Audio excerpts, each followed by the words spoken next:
What's going on, y'all? It's your boy No Credit. I'm back again with another one. I need you guys to do me a favor. Hit that like button, hit that subscribe button, hit that notification icon for more videos like this. That being said, let's get into it. Ryan Garcia upsets Devin Haney, beats Devin Haney by majority decision in a fight where Ryan Garcia drops Devin Haney multiple times. I'm going to come on here and not cap to you guys. I was one of those people picking Devin Haney to beat Ryan Garcia, and I don't want to make no excuses. I got it wrong. Ryan Garcia shocked us all. I mean, it was an upset. You know, Devin was like a minus 1,000 favorite to beat Ryan, and majority of boxing fans thought Devin was going to school Ryan. We fell for Ryan Garcia antics, and it cost us. It cost a lot of people because a lot of people put money on Devin Haney, thinking he was going to go in there and do the job.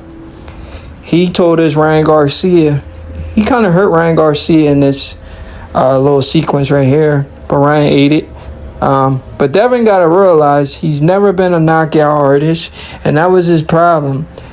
He's going into the fight 31-0, 15 KOs, 48% knockout ratio. Why would you fall into Ryan Garcia antics and try to trade with the guy? It cost Devin, and Devin never recovered since the first round because he fell for Ryan antics, just like us boxing fans fell for Ryan antics. You know, Ryan, he played this very smart. Devin Haney is not a guy who I thought was going to fall for Ryan Garcia antics. This actually reminds me of Tyson Fury and Deontay Wilder's situation, where Tyson Fury mentally messed with Deontay Wilder, threw him off his game. Honestly, I'm going to tell you guys right now, Devin Haney should stay away from Ryan Garcia because Devin Haney isn't mentally strong. You know, how do you go into a fight knowing that you have a 48% knockout ratio, thinking you're going to go knock out somebody who's only been knocked out once, and he's been knocked out by one of the biggest punchers in the sport, and you're not even compared to one of the biggest punchers in the sport? Why don't you go into the fight and let the knockout come to you? Why would you fight that man fight? Go out there and get embarrassed. Now Devin Haney is the laughing stock of the boxing world. You lost to a guy who everybody believed was mentally ill, wasn't mentally there. Everybody thought Ryan Garcia was crazy. I mean, we thought he was so crazy to the point that we didn't even want to break down the fight. I didn't even want to break down the fight. He had me fooled just like he had Devin Haney fooled. The guy literally had me fooled. Bro, before every single fight, I break down every single fight. I look at their weaknesses. I look at their strengths. I never did that with Ryan Garcia versus Devin Haney. I just thought mentally, because we know boxing is 90% mental, I just thought mentally he wasn't there and he was going to go in there. I fell for his tricks just like Devin Haney, but I didn't expect Devin to fall for it. He's the boxer. If you're the boxer, don't fall for it, because you know what that guy does well. Don't fall for it because he's acting like he's not ready, and you fall for that man antics and you let that man come into that fight overweight. If I was Team Haney, when Ryan Garcia weighed in and he was overweight, I would have made him cut that weight. I would have made him cut that weight or no fight. If he didn't cut the weight, I would have said no fight, because that was clearly an advantage. Ryan Garcia may have well been 180. You know, and maybe the size advantage was too much for Haney. Because usually Haney always has the size advantage. You know, according to some reports, Haney weighed 165 for Regis Prograis. You know, I'm not saying Haney can't be bigger fighters, but majority of the time, Haney looks like he has the size advantage. But in this fight, he didn't have the size advantage. And he gave that to Ryan when he didn't have to. You took 1.5 mil just to lose.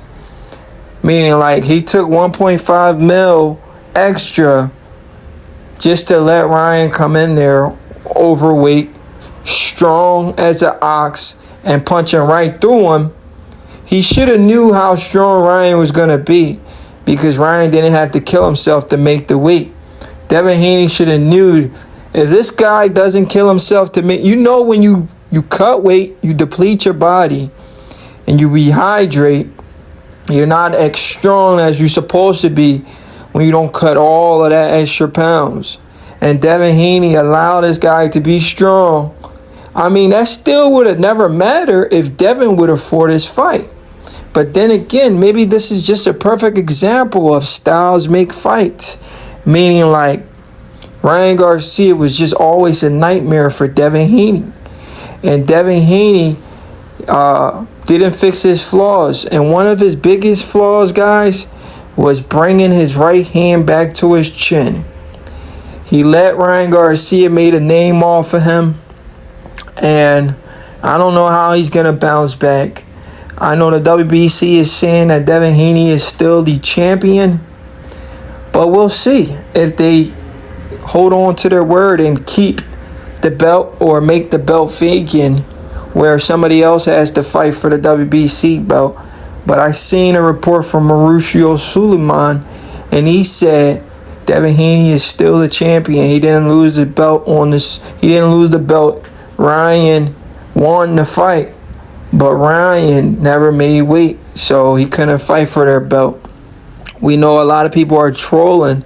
They're saying Tank only beat Ryan because Ryan was depleted on fight night. He wasn't allowed to rehydrate 10 plus pounds. My thing to that is, if Ryan knows he was depleted or whatever he wants to use,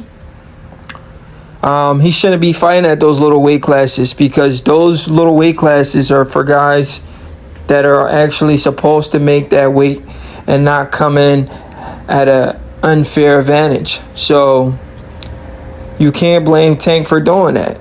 If you're too big for the weight class, stop trying to have an advantage. Move up in weight. But here, when we look at the film study with Devin Haney versus George Kambosos just couldn't take advantage of it. You clearly see every time Haney throws that jab, he overextend. And what do we see right there? He's acceptable to Ryan Garcia's favorite punch, and that's that left hook. How did we not see this going into a fight? Because we failed to do film study. This was Devin Haney's biggest problem going into the fight. And the thing is, Devin Haney, he tries to catch the hook. You understand? So when they was actually fighting, Ryan would blind Devin with his jab. When you go back and watch the fight, Ryan will blind Devin with his jab, so Devin didn't know the hook was coming because he was blinded with the jab. Ryan would throw 2 punches, jab, hook, and Devin wasn't ready for it because he's thinking only the jab is coming. He's blinded by the jab. Ryan's not really trying to hit him with the jab. He's just trying to blind him. Those jabs Ryan was throwing was traps. He was throwing traps to set Devin Haney up. Every time he threw his jab, it was a trap. It was a trap to set Devin Haney up. He'll throw the jab, but the jab wasn't supposed to land. It was just to blind Devin enough to come over the top with the hook, the left hook, because Devin Haney, when he throws his jab, his right hand is never near his chin, as you guys clearly saw. His right hand is never, because he overextends off his front foot. He overextends with his jab hand. And there was a sequence where Devin Haney actually threw a jab and he overextended, and Ryan ate the jab and came over the top with the hook. And he hit Devin with that shot over and over again, and he broke Devin Haney's jaw. But Devin Haney is claiming his jaw isn't broken, which is cap. You can clearly tell There's a whole lot of stuff broken in his face right here. A lot of stuff is broken. His jaw is completely wired. This is just a perfect case of Devin Haney underestimating his opponent. Going into the fight, this is what Devin had to say. Ryan Garcia is a C-level fighter. It's a mismatch. I'm going to knock him out for sure. Now, what he said right there made no sense. The C-level part, maybe we could have argued before this fight. We could have said, maybe he's a C, but he's beat some solid fighters, so maybe he's a B-level fighter. But he just showed us he's an A-level fighter with this dominant win over Devin. But Devin also said he was going to knock him out for sure, which made no sense because Devin and Haney, according to the numbers, we have to look at the numbers, guys, when we're breaking down these fights.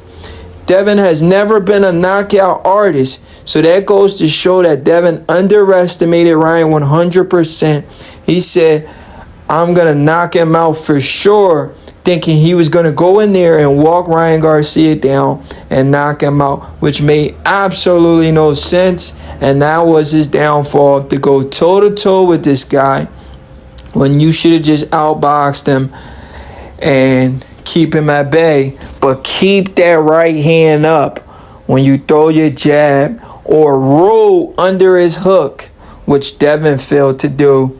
And Ryan just made a name off of Devin Haney, all because he was able to troll this guy, get inside of his head, get him to fight his fight, similar to Wilder and Tyson Fury. Ryan Garcia basically took a page out of Tyson's Fury book.